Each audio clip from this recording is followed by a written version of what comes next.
So we received a threat today around 11:30 that one of our additional collectors is under threat of a bomb. So we intimated the police and also the bomb squad, who came to the site immediately, and they verified everything in the premises and have given a go ahead to operate. So we've resumed our functions, normal functions in the office.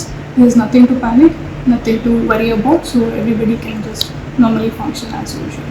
It was a mail to our office, and the same was communicated to the police. The bomb squad has verified and given us a go ahead. So nothing suspicious found in this building? Nothing has been found. That's why they've given a go ahead. Mail ಇಲ್ಲ ಅಂತ ಇದು last करता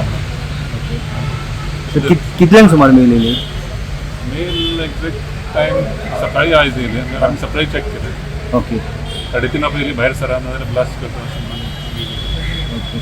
हय पयलीं एक आमकां option बादेन म्हापसाक येयल्ली तशी same mail आतां आमी केल्या सो आमी पुलिशेक कळयलें. मेल धाडपी कोण मुप्पल लक्ष्मणराव @outlook.com ते केन्ना 3:30 ब्लास्ट केलो? इवॅक्युएट बाय 3:30 PM म्हणून मेसेज येयलो. तुम्ही सगळं स्टाफ भायर येयलो सर? भायर काडलो फुल व्हिडिओ आसा चांगला चॅक करता.